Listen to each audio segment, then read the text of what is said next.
Friday Insights, which means details on the weekend. Hi, everybody. Danielle Noyes here. Beautiful Saturday. Weather is on the way. Sunshine, clouds, humidity still in check for much of the day. Dry weather as well. It does turn sticky again on Sunday. You're certainly going to notice the difference. That humidity and a front coming in means scattered storms. Isolated strong to severe thunderstorms will be possible as well. We'll take a look at the timing of those. Great weather for much of next week. Monday, Tuesday, Wednesday, the humidity is still in check. And then the heat will build back in along with some humidity by the time we get to Thursday and Friday. The dew point tomorrow remains low for most of the day, but I want to play things through to show you that the south coast to Cape Cod, don't get me wrong, it's much lower humidity today and tomorrow, but it does creep back up slowly. As the wind shifts around tomorrow out of the south, we start to see those dew points climb back up, particularly by our Saturday evening. So you'll start to feel it's humid again, particularly in the southern half of New England. Those dew points continue to rise overnight on Saturday night, and Sunday we're back into the 70s. So feeling soupy and tropical. The only exception, far northern New England may be a little bit removed from that most intense humidity. Watch what happens though by Sunday evening and night. We get the cold front to come in. Whoa, there we go. Another fresh new air mass comes in. Nice dry air in place. So Sunday night we cool off. Monday, dew points are in the 40s in many spots, even some upper 30s. So dry air cools quickly, but also warms quickly. So we're going to be back up into the 70s to near 80 by Monday afternoon. What does the dew point do after that? We've got the 2-week dew point forecast and feels like forecast included in each of our membership tiers. Exclusive content, help to support real science and our 1 degree outside mission. Thank you to everybody that signed up so far. All the info at membership.onedegreeoutside.com. All right, weather map across the country.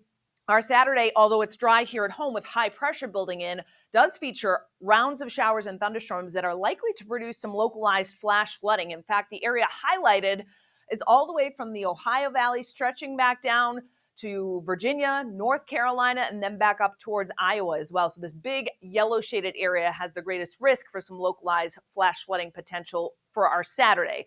That cold front does come in on Sunday. So while we may have some localized flooding that results, and we're not overly concerned with widespread flash flooding, it's just that in any thunderstorms, there may be some torrential downpours that come through and result in that localized flash flooding threat on Sunday. We'll take a look at the zoomed in map in a second.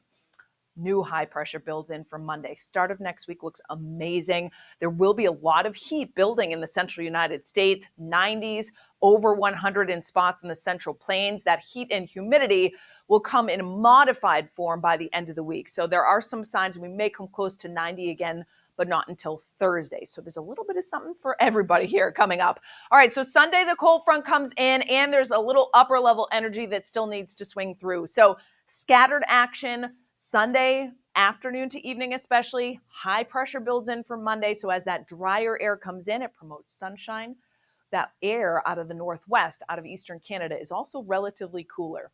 So it will be very pleasant, but slightly cooler than average for July, running 75 to 80 by the time we get to Monday and Tuesday as well. All right, so our Saturday is dry, no problems. I've started the map here by Saturday evening. Clouds increase during the evening. That's a sign of the humid air coming in. There may be a lone shower or thunderstorm along the Canadian border. Sunday morning, I think some scattered action in far northern New England, including the threat for some thunder early in the morning. For the rest of us, it's cloudy, it's humid. There may be a stray shower or isolated downpour in the morning, but I think the bulk of the action does start to pop by midday to early afternoon.